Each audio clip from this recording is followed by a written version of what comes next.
Bagaimana nak terus survive dalam pasaran saham?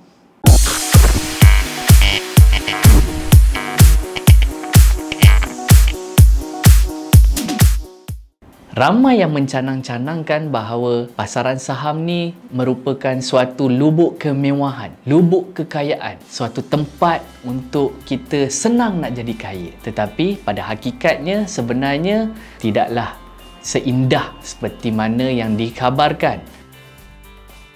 Kita perlu tahu sebenarnya realiti pasaran saham yang sebenar dan bukan kita berada di dalam dunia fantasi. Kerana dunia pelaburan saham ni seperti mana dunia perniagaan yang lain, ada onak dan durinya. Ada pelbagai cabaran yang perlu kita tempuhi dan kita sebagai seorang pelabur maupun seorang pedagang perlu mempersiapkan diri kita untuk terus kekal survive dan akhirnya berjaya mencapai matlamat dan cita-cita serta impian yang kita tetapkan di dalam dunia pelaburan saham ni.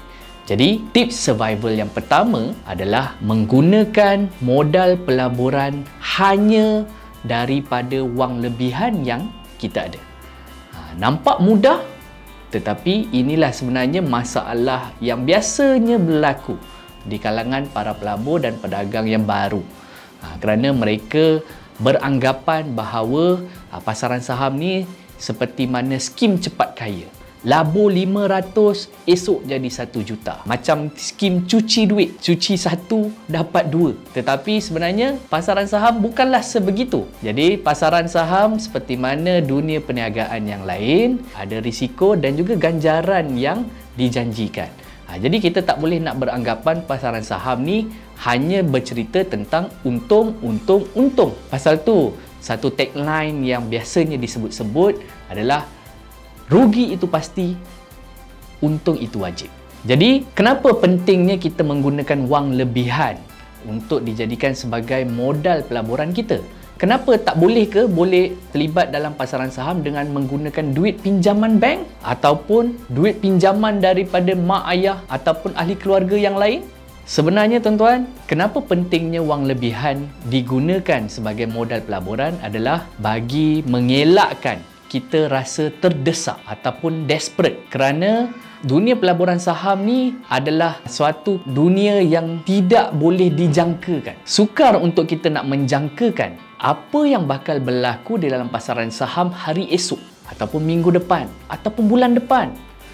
Kita takkan tahu tuan-tuan. Jadi jika ditakdirkan pasaran saham tak best, pasaran saham mengalami kejatuhan, jadi anda boleh bayangkan apa yang bakal berlaku kepada pelaburan anda. Dan bayangkan pula jika anda menggunakan wang pinjaman untuk dijadikan sebagai modal pelaburan anda. Sudah pasti hutang yang telah dibuat daripada bank, daripada orang lain akan menjadi semakin tinggi. Kita kena ingat tu. Kalau hutang makin naik tetapi hasil yang kita berjaya jana mampu cover, mampu tampung hutang tersebut, tak ada masalah. Tetapi dalam keadaan pasaran yang tidak baik, modal pelaburan akan menguncur tetapi hutang kita tetap berada pada paras yang tinggi. Jadi inilah sebenarnya masalah yang sering kali berlaku. Jadi apabila kita dalam keadaan terdesak, sebagai contoh, kalau kita buat pinjaman bank, contoh kita buat personal loan, kita buat mungkin pinjaman RM100,000 dan mungkin bayaran bulanan yang perlu kita bayar kepada bank, contoh RM1,000 setiap bulan.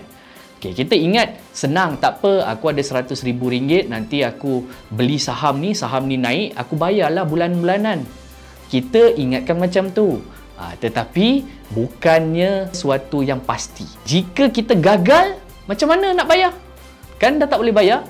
Jadi satu masalah pula. Sebab gagal melaksanakan komitmen, gagal membayar hutang kepada bank tu nanti. Dan silap hari bulan, kalau kita gagal membayarnya secara berterusan, kita boleh diisytiharkan bankrupt pula. Asal-asalnya nak melabur, jadi melebu. Itulah yang kita takuti. Pasal tu penting untuk kita menggunakan wang lebihan tu untuk mengelakkan kita berada dalam situasi terdesak.